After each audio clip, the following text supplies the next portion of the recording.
Heiko is the CEO of a company called WorkerB. It's a startup company. I'm going to have you explain a little bit more about what it is. But before we get into that, before we get into your background, I know you started some companies, you sold some companies. Let's start with just something simple. Like if someone has never met you, just give us no pun intended, a 2,600 foot view of who is Heiko? Who are you today? Who are you right now? Good question. Well, I'm always up for an adventure, right? I mean, that's probably, I actually have a zest for life. I have a passion for my family, for work, for making a difference. And, but while trying to achieve stuff, I want to have a good time. And so thanks for taking me up today. I'm excited to be part of it. The reason why I asked that question is because obviously you own companies, you've sold companies. There's a certain amount of risk that you're willing to take on, and I feel like I'm not saying we're the same person, but there is a certain amount of risk that I'm willing to accept, and constantly when you're willing to accept that risk, you're constantly chasing growth. And the reason why I ask who are you today specifically that way is because the kind of person I was 5 years ago, 10 years ago, I'm a different person today, and that's not necessarily a bad thing. It's not a wrong thing. It's just I'm constantly trying to chase to become a little bit better, maybe a little bit better pilot. I know a lot of guys here know that I train jiu-jitsu, so every day am I getting a little bit better at jiu-jitsu? Am I getting a little bit better at running my company? What kind of efficiencies can I put in place? And I think that's a big piece of what WorkerB is doing. Is WorkerB is trying to really simplify and maybe automate certain things to make it even easier. So before we get into WorkerB, let's kind of back way up. Tell me about where'd you grow up, and tell me about maybe the first company and why you wanted to start your first company. Yeah, I mean, I think you hit on something so key in life, right? And I think it's so important these days, maybe more than ever. It's that drive to be better, right? Yep. And I talked about passion and that drive to always improve yourself. I don't care what it is or what you do. I tell this to my 8-year-old daughter all the time. I don't care what you choose in life, but just strive to be better in it. Try to grow every day. Yep. Right? Little bits, man. Get better a little bit every day. In 5-10 years, you're going to be light years better. Yeah. Yep. And I think that just fuels you. And maybe what surprised me when I was younger, I was like, I want to retire when I'm 40. I want to. And I got there and I was like, then what? What do you do next? Right? God, it's funny you say that because we always joke around about that. Me and my business partner Mike, we're like, man, what would we ever do if we ever sold the company, or what would we do if we ended up wanting to retire? We'd still probably get some warehouse and just hang out with each other because what do you do? When you've got a mind like us and it's constantly busy, you always want to be doing something. And what are you going to do at 40 years old? I'm 45. You're 50, almost, 50 something. Yeah. So I mean, there's a lot of life living, man. What are you going to do after that? I 100% agree with you. Yeah. And it's funny because I used to race mountain bikes and be into sports, and as you get older, you're like, well, I actually wouldn't want to do that 8 hours a day. I couldn't anymore. Yeah, our bodies are too old for that. but the one thing you can do is just challenge yourself, and stay disciplined, stay inquisitive, keep learning. And you hear this all the time. When you shut your mind down, or when you retire, you see people start to maybe lose purpose, right? Oh, and that is. I think always trying to learn and keep yourself evolving. I mean, what impresses me the most is you see these guys that are 75 years old, and they're learning how to use Claude, right? Oh, that's what I want to be. Right? I mean, that's so cool, and so I think that's more important than ever. I think that people, as we start to shift into thinking about the future and stuff, I think that inquisitive mind, that ability to learn and adapt and not resist change is going to become more important. Yeah, that is, man, you nailed that. So one of the biggest qualities I look in people is how do they deal with change? Because everything's constantly changing, and it doesn't matter what you do. It could be your personal life, it could be your work life. Every year there's going to be a new commission plan that comes out that's going to change. And you can sit around, you can complain about it, or you can say, all right, let me learn about this. There's got to be some way that I can find, a way to still do the same thing, but just slightly different. And just that ability to adapt is I think one of the biggest attributes that a person can have. I think so, at least, I think it's more relevant than ever, and you're going to see companies look for it more. There's always going to be the need for certain skills, right? You can't be a nurse without certain qualifications, obviously. Yep. But I think the softer skills, as we move to a world where there's likely less people, there's more humans and tech working together, humans and agents. Yep. And when you say agents, we're talking about AI agents, right? AI agents. Yep.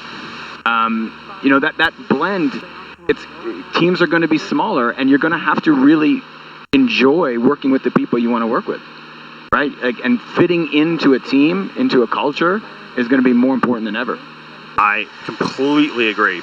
So let's talk about your history. So let's talk about the first company that you founded, because I actually think it's amazing to start a company, run the company, and then sell it off. I've never aspired to be an entrepreneur. It just kind of happened out of necessity of some things that I saw and some gaps that I saw. So I started my company. I haven't sold my company. I don't ever plan on really selling my company. But walk us through what that was. Why did you start your company? How long did you run it? And then how did you exit that company? Perfect. One thing you hit on right there is opportunity. You recognized an opportunity, you took it, right? So that, to me, that's number one. Be alert. Like, sometimes people don't see the opportunity in front of them. When that opportunity presents itself, you got to walk through that door. So that's number one. So that kind of happened to me. I was early, kind of young in my career, just shy of 30, really. I'd just taken a gap year. I started in venture capital. Was moderately successful there and was able to take some time off. And all of a sudden, I started getting, asked to come, through my VC. I got connected to a company that was blowing up. And rather than go back for an MBA, which was my plan, I was like, well, I'm going to go back to school for 2 years in hopes of finding an opportunity that could just presented itself to me. So, all of a sudden, I was presented an opportunity at Target headquarters. So I was born and raised in Canada, but all of a sudden I had this opportunity at this great Fortune 50 organization. Who doesn't love Target, by the way? Exactly, right? Canadians, apparently, right? You guys, there's no Targets in Canada?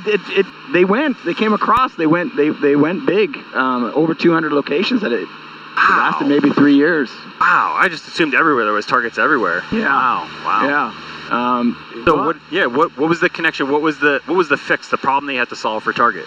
So at the end of the day, my VC ended up connecting me with a company out of Toronto that was taking timekeeping and payroll software. So you see them at the backs of McDonald's and the backs of Walmart's, the time clocks. Yep. And in the late 90s and early 2000s, that was very decentralized. So headquarters and back offices didn't actually have a good understanding of what they were spending on a day-to-day basis, right? Because it was all decentralized. So with the kind of advent of the internet, there was a great entrepreneur out of Toronto, a gentleman that's still in the business, and named David Ossip, that really was kind of revolutionized the space to centralize timekeeping, right? So there's a single system that would capture and store timekeeping and pay data for organizations that, retailers, manufacturers that had multi sites. So prior, each location, like there was maybe a manager at each spot, and a manager was responsible for doing the timekeeping for their store. Correct. And there was no central. Wow. Yeah, right. And then the rules wouldn't necessarily all be centralized or controlled by a central center of excellence. So I've done time in retail, and I was a store manager at one point. So yeah, I actually can totally understand that, where you've got all different laws for employees, like specifically W-2 employees, where they have to have for every, I'm remembering what it used to be, but every 8 hours there was like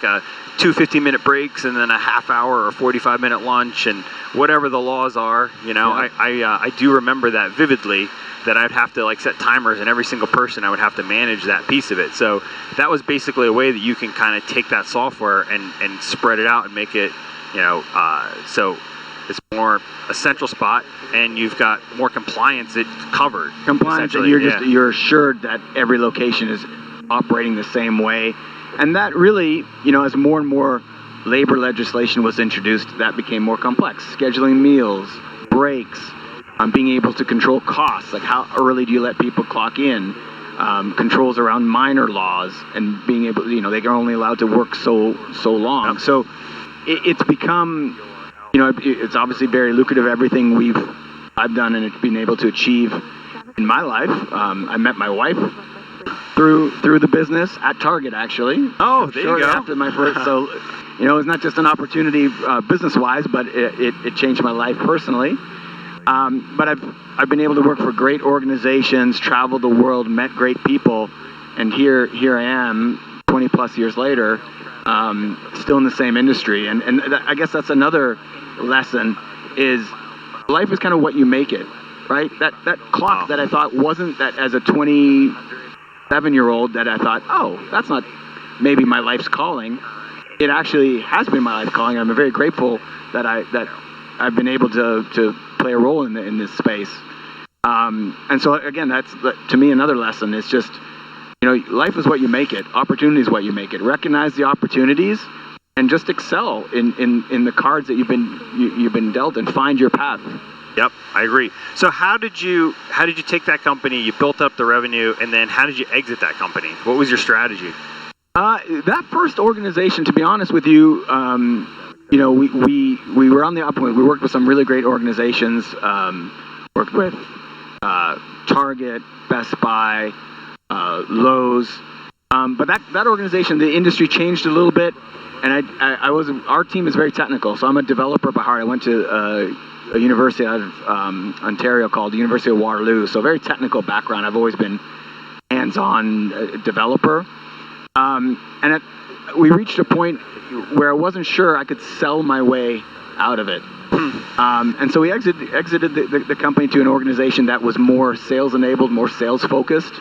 And I spent 4 years there, and it was great just to see a different approach. Right? It was more or less like an acquisition, like another company had come up and purchased yours and brought that software, that development, and made it part of their sales organization. Correct. So we kind of folded in, and I joined to kind of lead my team and part of their organization, and just see firsthand a more sales-driven approach to the space we were in. So how many companies have you bought and sold up to this point here, prior to WorkerBee? Yeah, so I've actually founded, operated, and sold three businesses, and despite that's awesome. It's just once you get it's a formula, right? And once you're comfortable with risk and you build your network, it seems very doable, right? It seems natural. Like I would actually struggle to maybe go work for somebody else. You're seeing it now. Could you work for somebody else ever? Absolutely not. No way. There's no way. The freedom that I have to say, hey, you know what? It's a weekday right now, early in the morning. I'm gonna fly with you, and no one's gonna tell me, nope, you're not gonna do it. Like all my work is up to date. I know that I have a little time slot that I can fit this in. I don't have to answer to anyone. It's the freedom of having that. And before I had always worked at a corporate job, and one of those things is just when you don't have that entrepreneur mind, and again, I will admit I didn't have that. I never aspired to it. I was terrible in school. I suck at reading. That doesn't matter. The schooling matters less and less these days. I agree. It's your drive. It's being willing to take risk. It's your personality, right? Being a leader, being a visionary. That is something that, as you get older, you kind of learn more and more and more about yourself, and you find out some of the things you're really good at, and then maybe some of the things that you suck at, and those are the things you try and improve. But one of the things that I've realized, like I always thought that, oh man, I was always such a terrible student, but I realize now it's because I just had no interest in the subjects they were teaching me. But when there's something that I am interested in it, oh my God, I'm going to deep dive into it. I'm going to learn everything about it. I'm going to be like a hyper expert at that, whatever the subject is. Flying, for example, I was looking for a new hobby. The way I got into, maybe people don't even know this, but the way that I actually personally found this hobby of flying for me is I was training jiu-jitsu, and it was right before COVID. COVID came, and I just needed a hobby that I wasn't like breathing on top of people, or people weren't breathing on top of me. You couldn't be more alone, right up here. Yeah. So I was thinking, I was like, it'd be kind of cool to learn how to fly a plane, and I'll go do a discovery flight, and came up here, and man, they let me take the controls. It was like, holy cow, I'm flying a plane. And you know what? Actually, Jesus, this is a great time. I'll teach you the controls. I'll have you fly here. So for the most part, the plane wants to fly itself, and I wouldn't like wrestle it like two hands. Just keep one hand on here, and flying is a series of small little corrections. So like if you just keep one hand on it, and you'll feel like if we start to like tilt over like this, you're going to just correct it here. You know, it's such small little movements. So the way that the yoke would work, obviously you turn it here, we're going to start turning left. Turn it here, we're going to start turning right. You don't have to worry about the feet. I'm controlling the rudders to make sure that we're coordinated in turns. If you want to go up, just pull it back and we'll go up. You feel that? If you want to go down, just push it forward. You'll feel a little lightness there, obviously, but you know, you want to try and keep it. We're at like 2,600 literally on the dot, so we'll try and keep it in there. So the way that we pass controls over, before we do that, I'm actually going to switch my fuel tanks too here, just so we're burning the fuel out of both tanks evenly. Even balanced, yeah. Yep, exactly. So we've been flying for about a half hour now.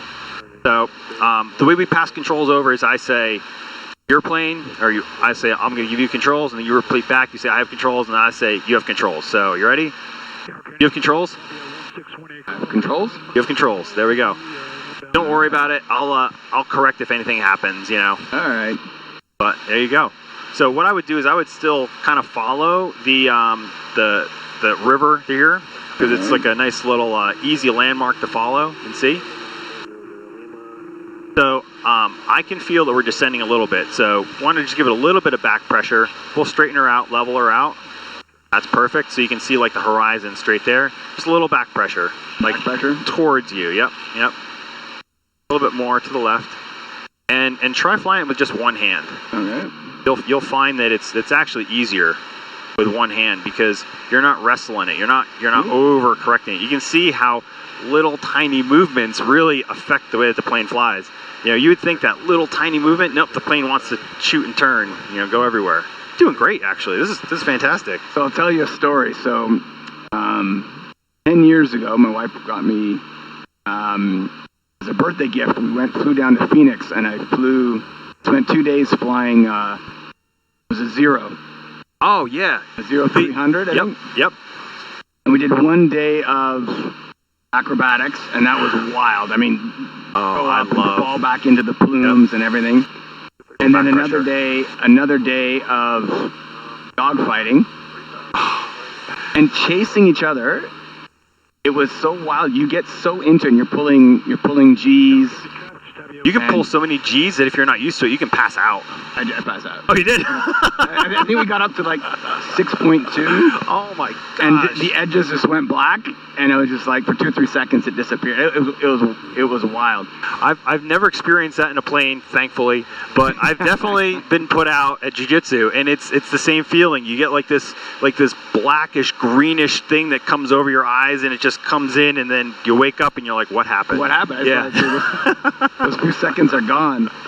And it was funny because you get so into chase. Like I can see, right, in the dogfights of yesteryear, right, where you can chase, and you hear stories of pilots chasing, driving into the ground, you lose track of things.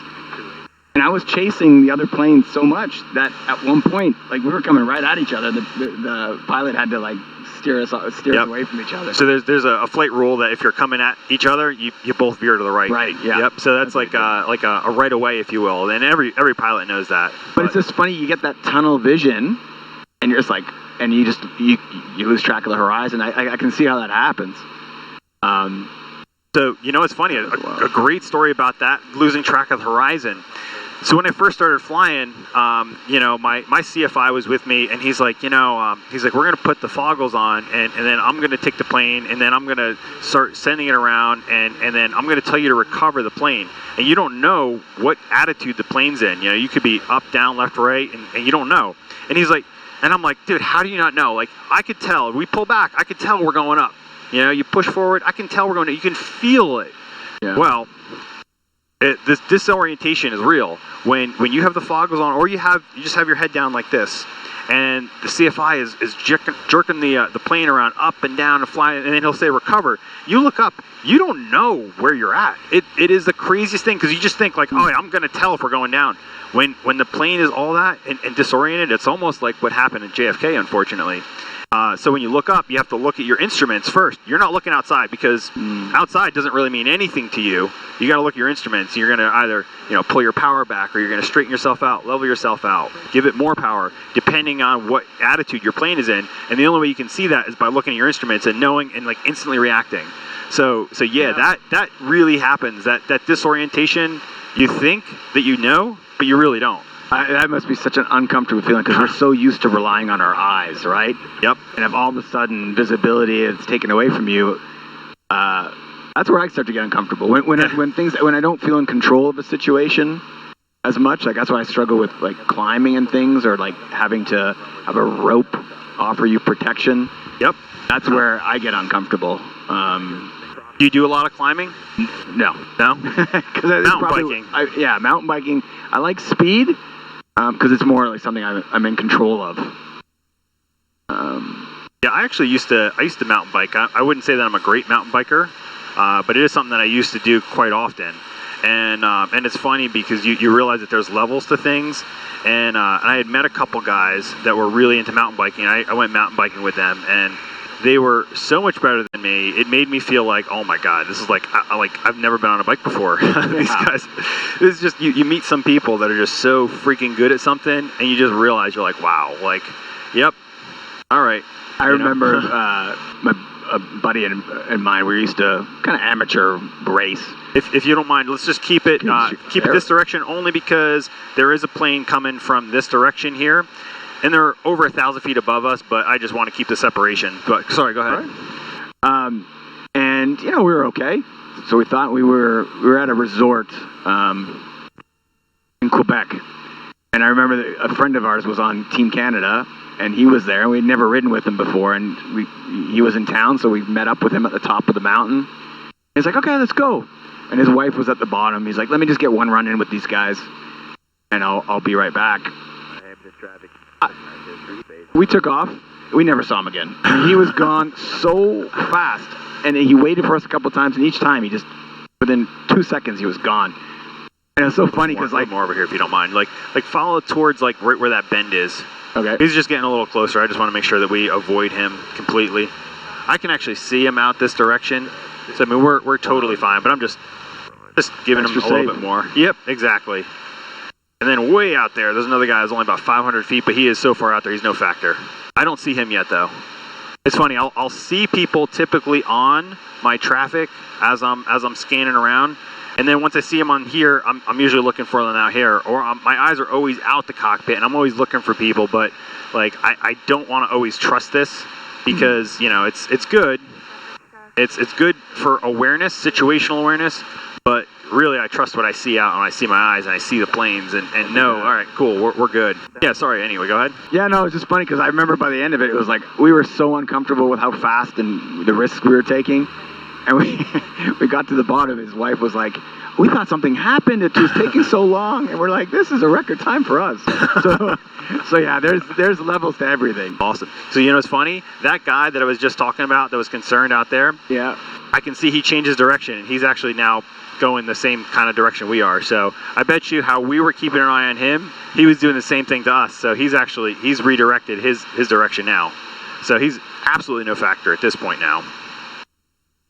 Yeah, so you know what? Let's kind of just weave back in, if you could, not the plane, but weave back in conversation here. So tell me about your second and your third company.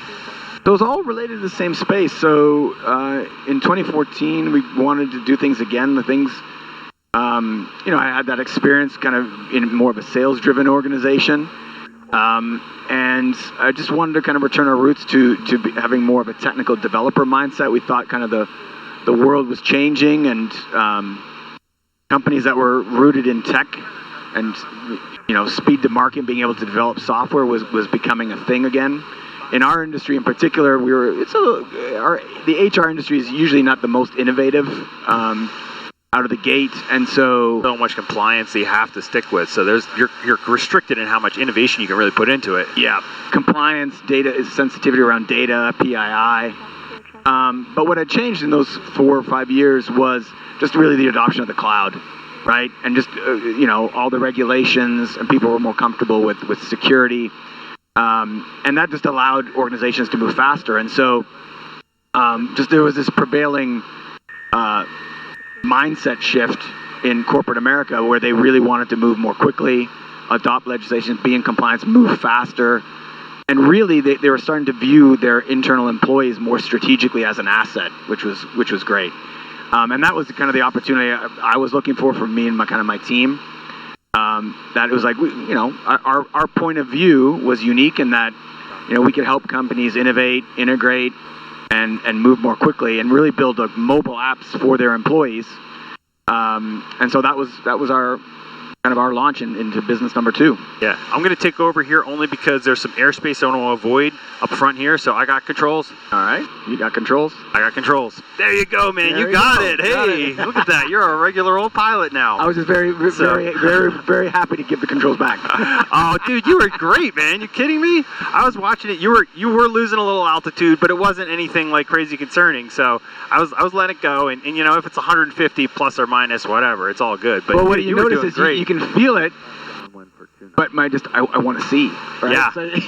So, when you're holding it, you can't see as much. Oh, you know what? We should have adjusted the seat up higher then for you. That's my bad. We should have probably put you up a little bit higher.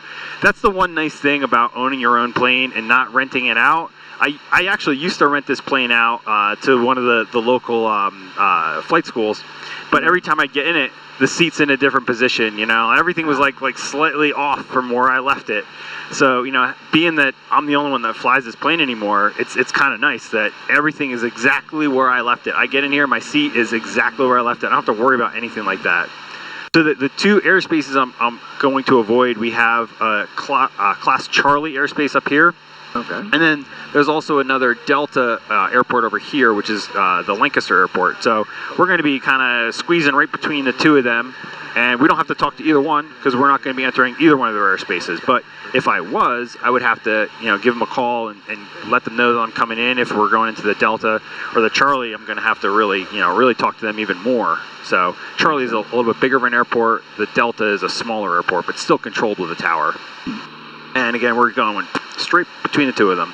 Actually, if you can see on here, you can kind of see how I have the overlay of the airspace. So this right here is the Harrisburg. This over here is Lancaster, and we're going to be going right between them. Right between them. So, yep. Don't have to talk to anyone. We can just do our thing. Zip through. Does your audience get to see what we're seeing out here? No. I guess I could throw my meta glasses on and people can see that. But yeah, they look at us, and we have added the Marshall camera. So when we first started flying, people were saying, hey, actually early on, it was only Marshall. And we would have Marshall sit next to me. Yeah, I haven't taught him to fly yet, but maybe we should. That should be something we do.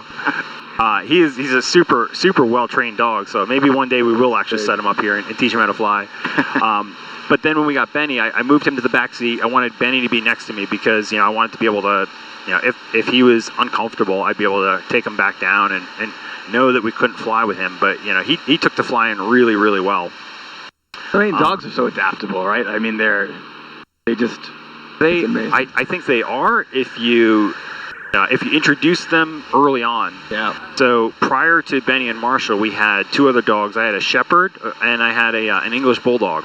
And the Shepherd, I know her personality. There's no way she would have ever been comfortable on the plane. She was a very skitsy dog, great dog, but very skitsy. And there was no chance I would have been able to bring her in the plane. Like total opposite of chill. I had a Bulldog who was extremely chill, and she used to come with me all the time just to come, car ride. Car ride was actually probably her favorite word, but she was so old when I started flying that she had some mobility issues, and I didn't think she would be comfortable in the plane, so I never brought her in here just as you know your dog, and I don't want to make her uncomfortable because I want to fly with my dogs, So that was one of the genesises of me flying with Marshall. I was like, you know what, man, when we first got him, I'm going to take him we went to a Cars and Coffee first. I had him on a little leash. He didn't know how to walk on a leash yet. And so I was carrying him half the time. And then I was like, you know what, I want to take him in the plane. We'll come up here and He was in the plane early on, and now you actually saw it, and I should actually, one of these times when I go to the airport, I'm going to record it. But you got to see it today firsthand. You get out of the car, he's like running around the airport. He's like, he knows, all right, we're going flying today. Actually, I felt bad. I was up at the airport over the weekend, and it was really windy, but we were actually just going to hang out at one of my buddy's hangars. And we pull up, and he's like running around all crazy, and I'm like, oh man, I feel bad, dude. You think we're flying, but we're not gonna fly. It was like gusting of like 20. So excited. Yeah, 28. You came zipping down. His head's hanging out the window. You got the McLaren out. He's in there. It was hilarious. First of all, just seeing how comfortable he was in that car. Right? They got the gull-wing doors, comes out, zipping out. He knows exactly where he is. Yeah, I wasn't planning on driving that today, but after I leave here, I'm taking that over to the shop, and I'm getting a couple more like tweaks done to it. I'm putting CarPlay in there. Okay. I'm getting lowering springs, so it's gonna be a little bit lower. There's a couple sensors that we're gonna swap out, and there's a battery emulator piece that I'm gonna put in it as well. So just some regular maintenance stuff, and the shop actually just finished up my 1970 Chevelle. I had to put a new starter in that. So I'm gonna drop the McLaren off, and I'll pick up the Chevelle. So that's why I brought the McLaren today. So we're going to switch that around, and then I'll get it back for this weekend because I love driving that thing, man. That thing, that stunning car. It is. It's an incredible car, man. Actually, you're a pretty big car guy, right? You have a Porsche. Is it a Turbo S? I got a GTS. GTS, sorry, Porsche GTS. GTS, but more of a track car. So I love it. We added that to the stable, and so my wife's actually a driver too. Like she's a bit of a speed demon. Of all the cars, awesome. We got 4 cars kind of in the garage.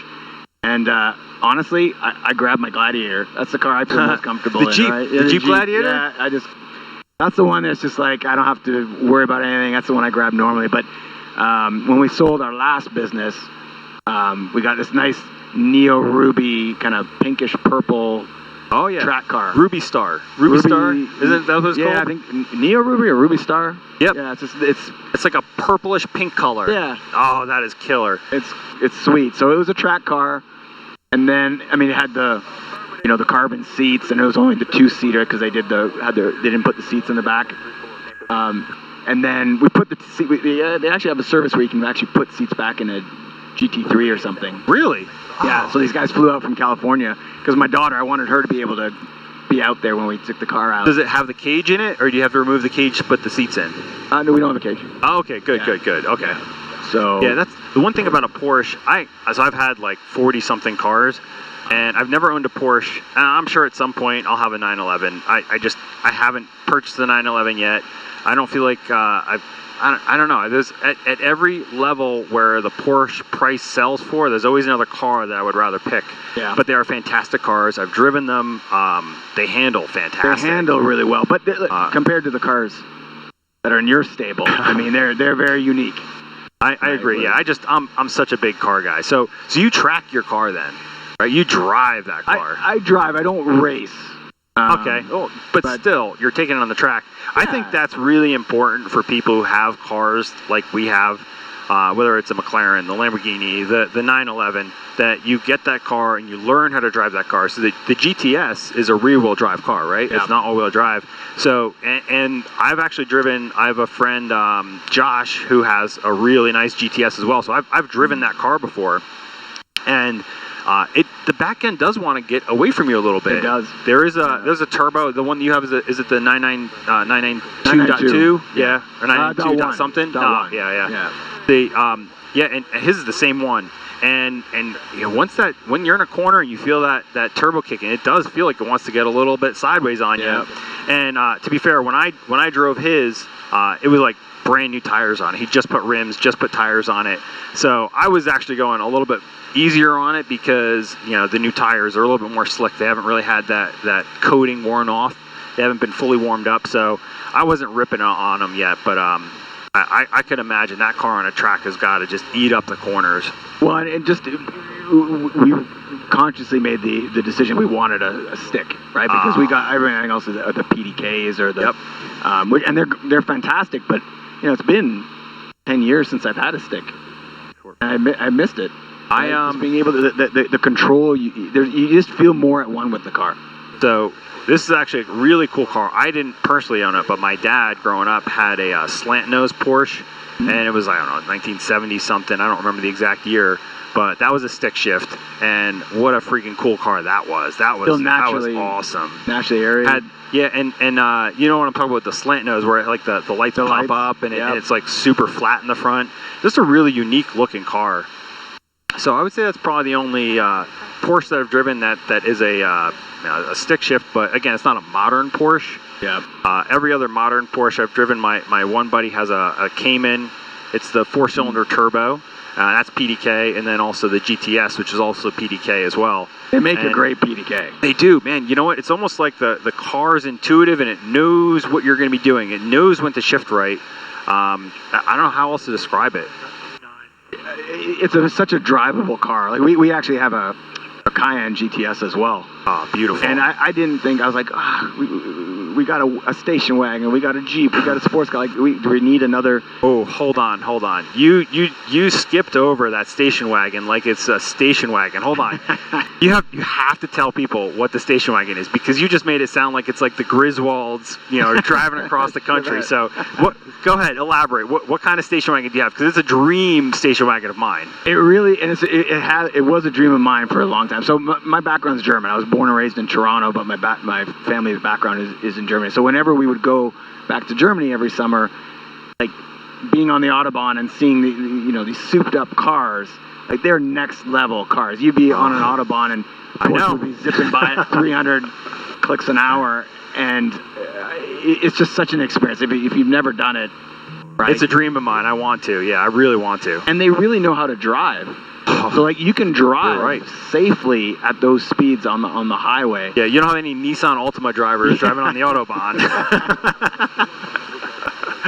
So I'd go there, and the car I fell in love with, I mean, the car's been around 25 years. It's called an RS6. It's a high-end performance station wagon, and it looks subtle, but like for people that know, they just know there's something different about that car. They're absolutely incredible. Actually, what I'll do is I'll like flash. I'll do like an overlay. I'll put a picture of what an RS6 wagon looks like. I'll send you a couple if people, perfect. Yeah, so people will know what they look like, because I'll tell you, I hadn't seen them, and then I went to an early morning Cars and Coffee where we just meet up at like Marsh Creek. It's like a local like a watering area, and then we drive there to another coffee place, and there was a guy that pulled up with one of those. I was like, what is that thing? Yeah. It sits low. It's like super aggressive looking, big rims. A lot of people will take those roof racks and they'll put like those like little like bubble carrier pieces on the top. They fit that car perfect. It almost makes it look better, right? I agree. I'm like, now I see when I'm like, oh man, you got to get like a little roof rack thing on there. One of those, what are they, the thimbles or toolies or something they're called? Yeah. Those, a car needs it, and it has to be color matched to the car too. Yeah, like it has to be.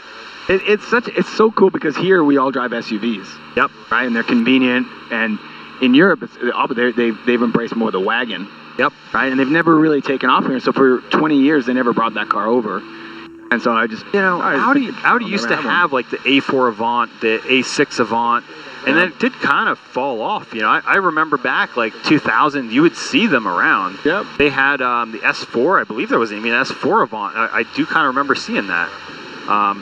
Maybe it was imported, but there was a guy, when I used to live in North Jersey, there was a guy who had like a blue one. It was really, really cool. They did bring them in, and it was usually in their, not their advanced trim, never the R series. Yeah, no, these were S4, I should say. They were not like the RS4. Yeah. And they brought like raised ones to try to kind of. Oh yeah, what was that one called? The off-road. Off-road. Yeah. Oh, I forgot about those. Those were really cool. They're cool, but it's almost like they're trying to be an SUV, right? Yep. And I think people like us that are like, okay, like I enjoy the handling of a sports car, but I need the space of something a little bit more convenient. And like if you had, for your viewers, like if you've never seen one, like take one out. Like they are dynamite cars, and they are so practical. It's a V8. It's twin turbo. Yeah. I mean, they are rockets. They got them over. I think the latest versions have like 630 horsepower stock. Yeah. So you throw a little tune on there, maybe some downpipes. I mean, you're a 1,000 horsepower car in a wagon. Where the weight distribution is like perfect. Yep. I mean, and even the rims that come on those things, they're really nice rims. The way that they come stock, you don't even have to lower it. They're like the perfect stance. They are unbelievable cars. The one car they brought over here years ago, I don't know if you remember it. Do you remember Volvo brought, I think they were the V70s or something? Oh, yeah. They were red and yellow. Yep. You remember those? Yeah. I don't know what that was, 90s, mid-90s? I think it was mid or late 90s, but I do remember that. Yeah, the V-Series. That was sick. Volvo, from all the car companies. And they had them in manual, too. Yes. Lamborghini has one that's like a off-roady kind of model, like the Sternado, I think they call it. I could be pronouncing that incorrectly, but a Huracan Sternado, which is like a supercar, but it's like beefed up like that off-road kind of setup. So that's kind of neat too. Wow. I mean, whether it's Porsche, whether it's Lambo, the business they've done on SUVs now. Yep. Right? They went from these fringe automakers to now you see them everywhere. I mean, that most of their business is SUVs now. Yeah, and that Urus, huge seller for Lamborghini. Audi has the RS8, I believe it is, which is a very similar platform, very similar model.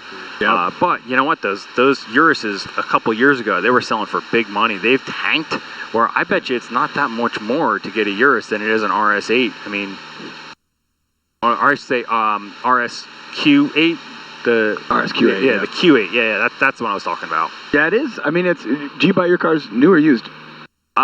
So certain cars I'll buy new, like the Cybertruck, because that was, I had to buy it new. They weren't out. Yeah. But I typically do buy used cars, just because I like to get in and out of cars. I don't want to be, losing too much depreciation on them. So when I do buy cars, I'm trying to buy it at a good spot where I know that I'm not going to lose my, rear end on a car. Yeah. And when I look at the value of a car, it may be, we'll say, for round numbers, like $100,000 car. But if I buy the car for $100,000 and then I can sell it for $90,000 and I've put 10,000 miles on it, well, that car really only cost me $10,000. Yeah. That's the way I kind of look at it. And the joy that it's brought me over those 2 years, maybe the connections of the people that I met, it's worth the money to me. And actually, that's one thing that I never realized when I first bought that Lamborghini. The Lamborghini was my first supercar that I ever purchased. Amazing car. And it's orange. Oh, it's so cool. I bought it because it was a dream of mine to have a car like that. Never thought I would actually achieve that dream, and when I did, it was just like, wow, cool. Did you grow up?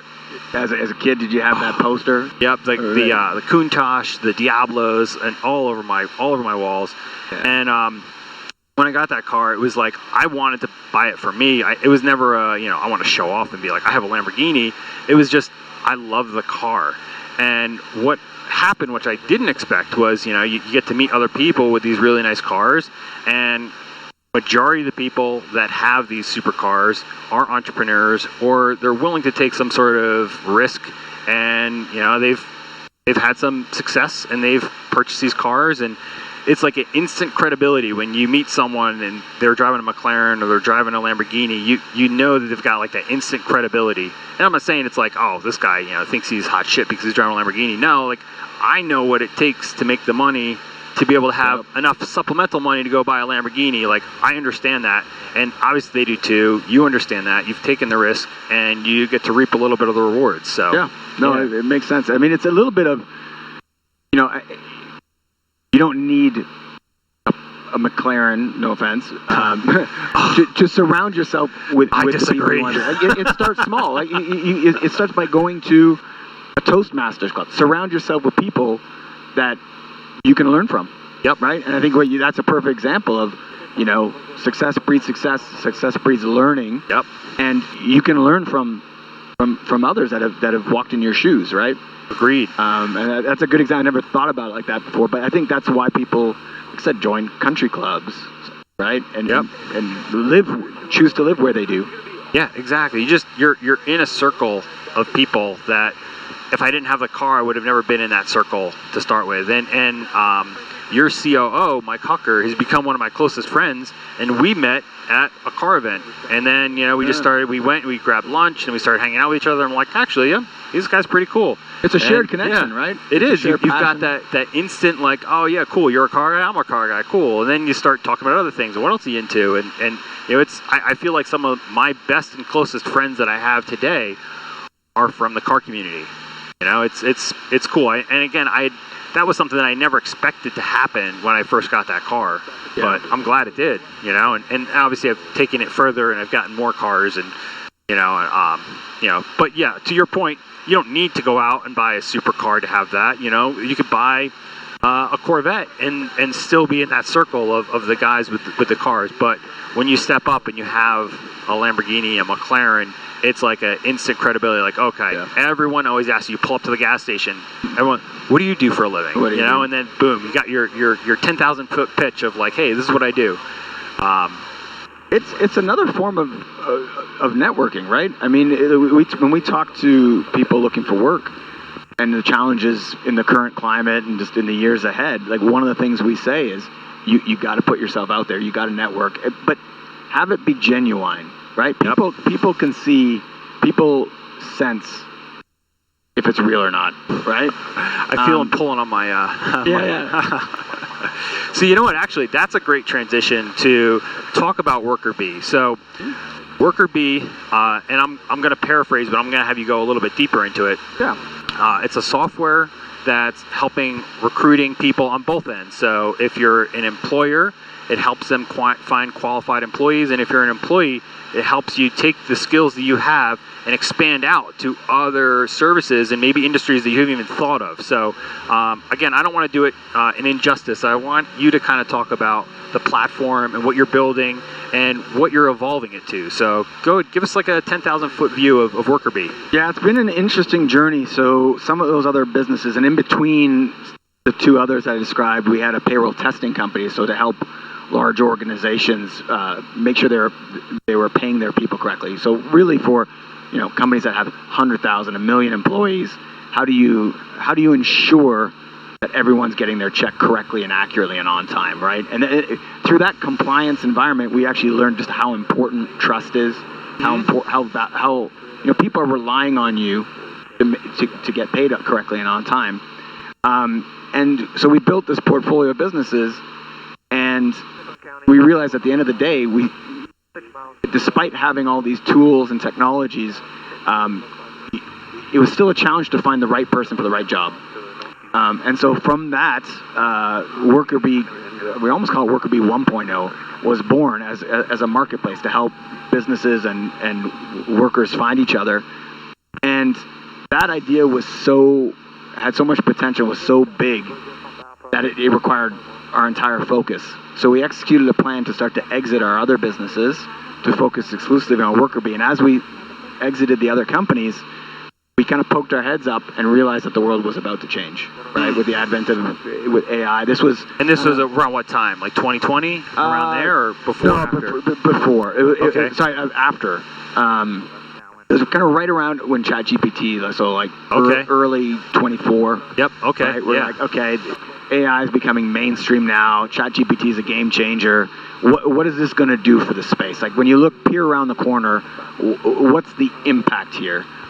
And we pretty quickly realized it was, the world of work was going to change, right? We didn't know how. And you think about it, it's only 2 years ago, by the way. Only 2 years ago. So yeah, I mean, the way AI has sped up time, it's incredible. If you look at like way back to revolutionary stuff, and then how the internet sped it up, and everything kept happening faster and faster.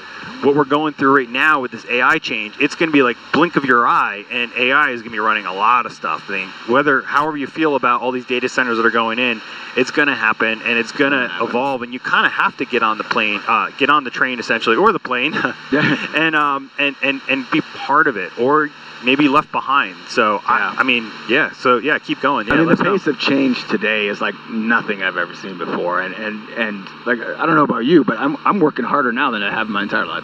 I am too, because not only am I running the company, but I'm also trying to figure out ways that I can implement things that are AI driven to help us, with efficiencies, things. If I find myself doing the same thing over and over and over again, I'm going to try and find a way for me to build an agent for it to do things that I'm doing today. And if I could buy a little bit of time back, I can then take that time that I'm spending on doing whatever that task is and do other things that may be revenue generating or training other people or whatever it is that I need to do to run the company. So that's how I'm levering it. That's such an owner's mindset, yeah, right? I'm not looking to like buy back time to go and screw off stuff. I'm like, if I buy time, that'll give me time to go do something else to make even more or make the company more efficient or whatever. Yeah, that is the way that my mind thinks. Well, I think that's an owner's mindset. You're always looking to be better, right? That's how we started. Yep. Right? And I think AI allows you to be better. It allows non-coders to build things, try things out, experiment. And look, it is opening up opportunities. But I'm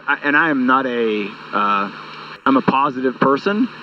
But this is one of those moments you got to perk up and pay attention to because things are going to change, and if you don't change with them, you said it. I think there's a very real opportunity to be left behind. And now, ironically, what I find so interesting, Elon's been talking about self-driving and the impact to taxi drivers. Or like, we still have taxi drivers, we still have truck drivers, still Uber. But my friends that are still get your Uber Eats, you still get your Uber Eats, right?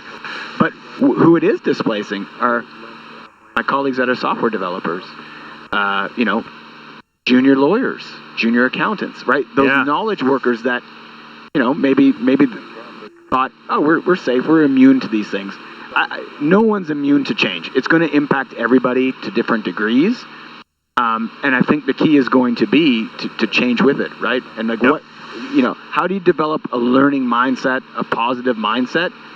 It is uncomfortable. It's uncomfortable for me. Like when I think about the impact to the business, the impact to society, the impact to my daughter, I don't know the answers. I know I got to get comfortable with being uncomfortable right now, and I'm probably more uncomfortable than I've been at any point in my career since maybe those first few days entering the workforce, and I didn't know what I was doing.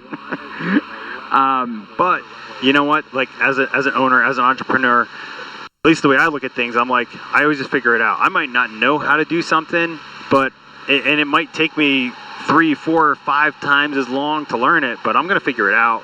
Like there's never a no, I'm not gonna do this. It's maybe I have to hire someone who has a skill that I don't have, or spend a little extra time in Claude learning a skill that I don't have.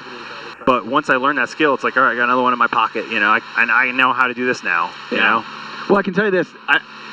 No one knows what the future holds. Anyone that says they know where everything is going to end up, I think is lying to themselves, right? So it's just a matter of how confident are you in your ability to problem solve, adapt, and contribute to where this ends up. And that's, when you talk about WorkerBee, we started as a marketplace. We realized the world is about to change, so we tore that down. We built it all agentic from the ground up. We spent all of 25 building that, and by the end of 25, we started to realize that the agents, to be honest, weren't working that well. They were hallucinating, they were drifting, and in a world that's so compliance driven and is so impactful to people's lives, like who a company hires for a particular job is fraught with legal compliance bias, and there's just no room for agents to not be predictable. And so our team had kind of built the infrastructure to make them stay within the guardrails and to make sure everything was truly based on data. And basically by the end of 25, we realized those agents that we spent all of 25 building could now be built in a month.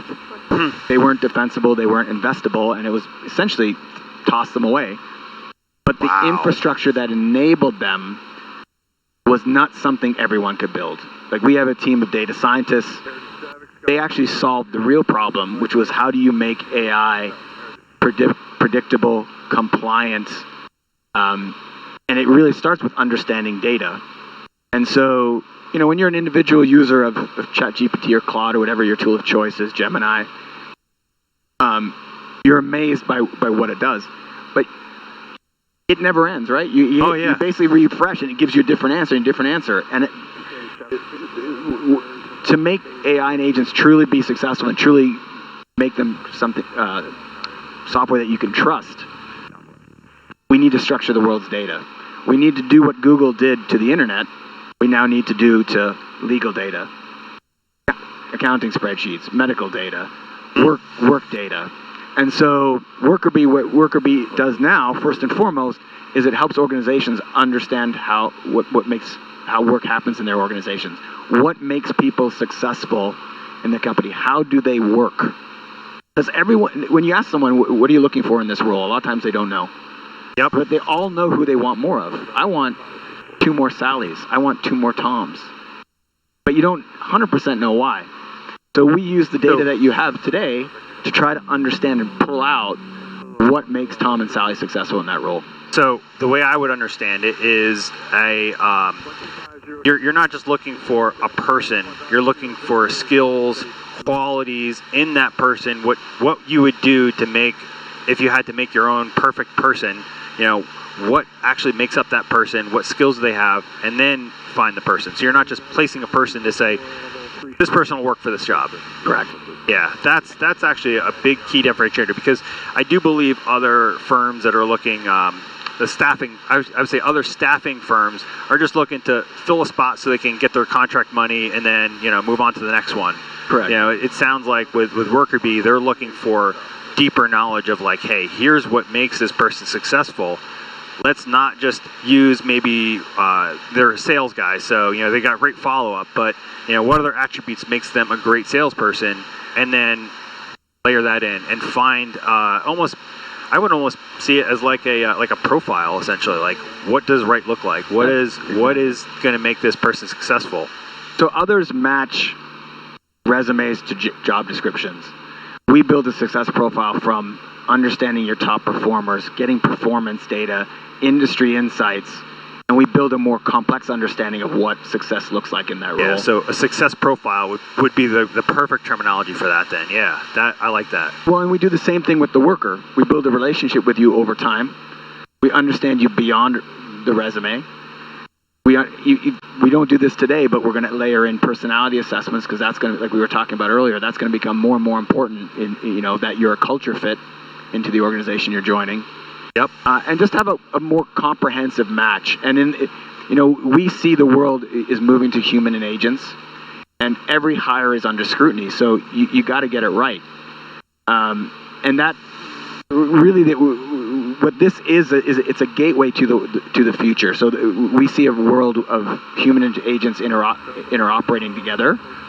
And in order for that transformation to take place, right? This isn't what I think we all want to hear, but I think there is going to be labor reductions in the workforce, right? Oh, New opportunities will emerge, but maybe for the first time, I'm like, it's not a given that there's a role for everybody, right? I think it's going to require retraining at a massive scale. Yep. I think organizations are struggling with that right now. How do you make the pivot? So I will say the best thing you can do in your organization is be part of the solution. Be part of not the resistance to change, but be part of the change. So I have a question for you. If you were to make a pitch to, I almost would look at this 2 different ways. If you were to make a pitch to a company, an employer, what would your pitch be to the employer? And then on the flip side, what would your pitch be to the employee? Why would they want to use WorkerBee? Yeah, the employer one is really key. We're looking for those strategic thinkers that understand they're about to re-engineer their workforce on a scale that the world has never seen. And personally, I'm so motivated by it, because I see it is not just happening in one industry, one segment, one company. Everyone is talking about it. You go into a club, you go a school function, everyone's talking about AI. Everyone's talking about the world that's changing and how it's going to impact everybody. So the reality is we're about to reshape the workforce for a human and agent-led world without understanding how work gets done today, right? To your point, it's in people's heads, right? Why did you make this hire? There's no system that tracks why that person was chosen. Yep. So, sitting on the sidelines just isn't an option for me, because I look at this and say, this is going to be the most profound change in my lifetime, and I feel like we're going to do this recklessly, right? We're going to make change, and we're going to see what breaks, and we're going to fix it. And so, I want to use technology for the benefit seeing if, play one small part in being able to understand how work gets done, understand what drives success in an organization, who is contributing to that success, who needs retraining, right?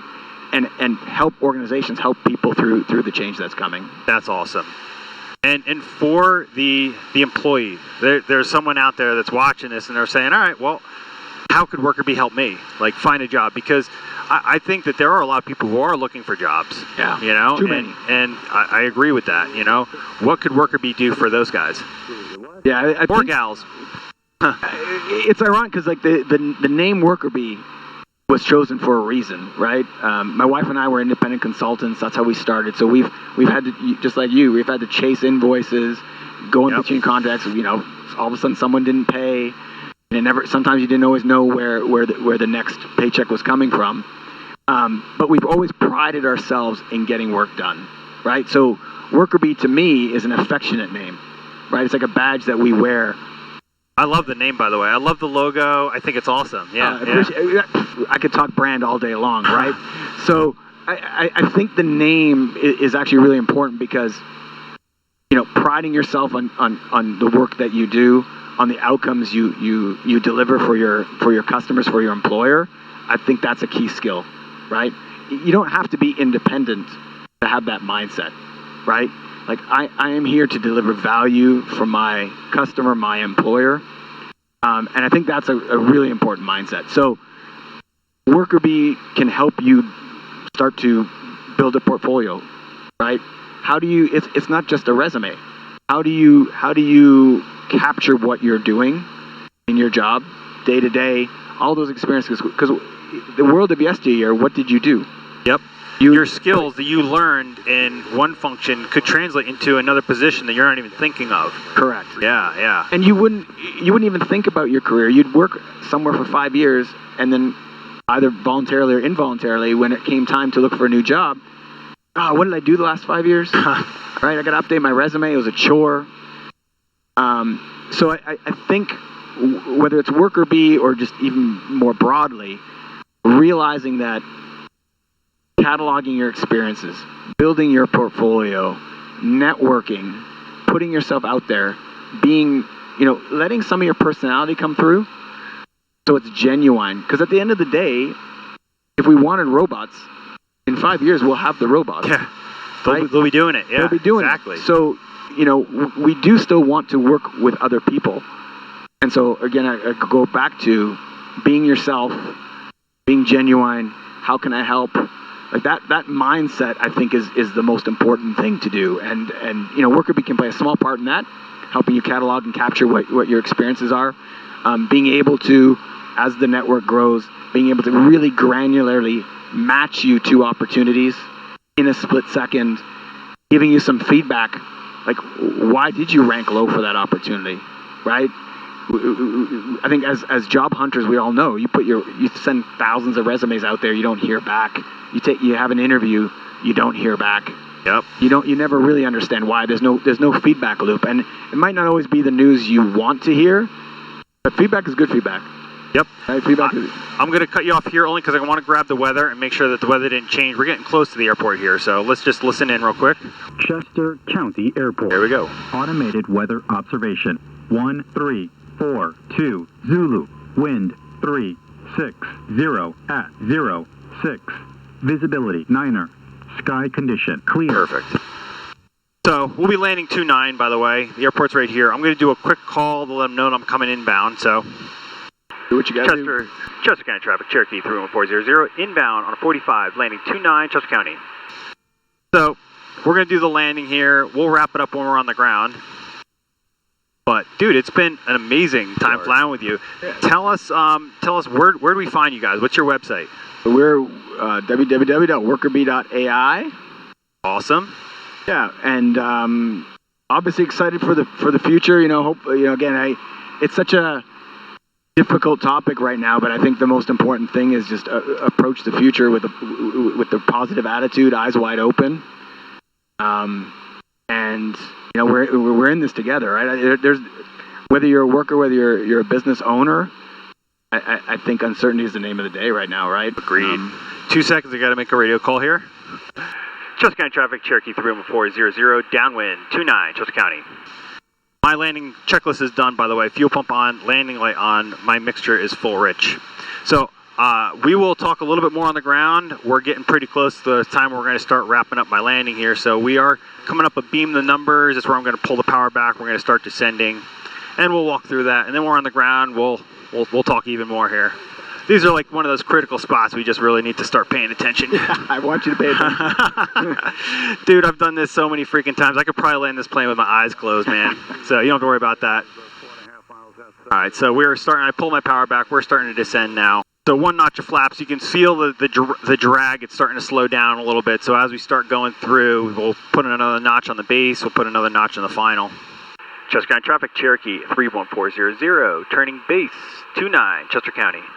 I'm surprised that there's not more people flying today, man. This is like almost like It's been beautiful. too nice. I can actually see, I feel like we're a little bit high. So I'm just going to pull the power back all the way. And actually, I can already see we're starting to glide right in. What I don't want to do is I don't want to pick up more speed. So if we have to slip, we'll start to slip, but we don't even need that yet. What's the ideal landing speed in what conditions like that? About 65 is what we're probably going to land it at.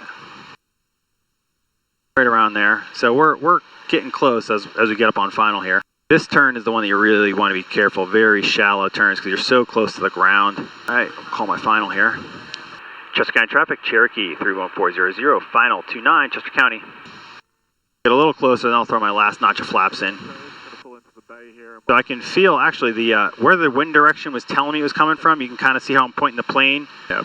A little bit off to the side. Yeah, I'm doing that because I want to keep it straight down the runway. If I straighten her out too quickly, then we'll just get blown over. So, but we can see we're coming in super slow. This is exactly what we want. Full flaps. Don't want to get too slow, so we'll probably pitch down here, and then we'll start to round her out. And I'm going to straighten her out right as we go to touchdown. See right here. Yep. And we'll be a nice little touchdown. You'll barely even feel it.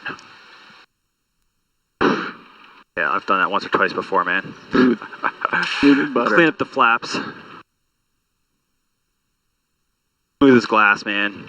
I really do pride myself on these landings. That was very smooth. Making the first turn off too. So that's one of the other things. When you come in, you want to have very controlled speeds. You don't want to come too fast because you'll end up floating too far. All right. Chester County traffic, Cherokee 31400, clearly active. Have a good day. So we're on the ground, dude. What'd you think, man? That was so much fun. Thanks for taking me up. That was wonderful. Dude, it's been awesome. Like, again, this is the first time we're doing any kind of long forum stuff, and I think it was awesome, man. I think it's going to be a hit. I mean, that's... I think it's neat getting to know you. This is actually the second time we've ever met. Yeah. We met earlier. We had dinner over the weekend, and I'll tell you, actually, I was very impressed, man. You've been a really, really inspiring person, even for me. Someone who's sold companies multiple times over. You know, it's a skill that I don't have. And again, I love my company. I mean, you're going to get your chance at some point. So you know what? We're on the ground, so I'm going to shut my fuel pump off. I'm going to shut I'll keep my landing light on as like a taxi, if you will. But I'm going to pull my mixture back. So we're good for the checklist here. We're just going to taxi back to the hangar. I can't thank you enough for coming along and doing this flight with me and talking about your company and talking about your experiences. No, and thank you for having me. I actually got something here for you and your boys. Oh, awesome. Yeah. I've had a wonderful time. It was a pleasure getting to know you and Ashley over the weekend. Oh, dude, those are I'm awesome. A hat guy. You know I'm a hat and sneaker guy. So Dude, that is awesome. Oh, and a little snapback? Yeah. So I'll have to put it on, but I got my headphones on here. But here, take that. I got to probably bend. I don't know if I'm a flat brim guy, but hold on here. Let me throw it on. An honorary WorkerBee. Just the traffic iconic. There you go. There we go. We got it. It works well with the beard, with the gray and white, the salt and pepper. Yeah. See, you know what? I always say that people say salt and pepper, but I think I lost my pepper a long time ago, man. It's all salt at this point. All right. Well, we're at the hangar here. We're going to wrap it up. Thank you guys so much for listening. We really appreciate it.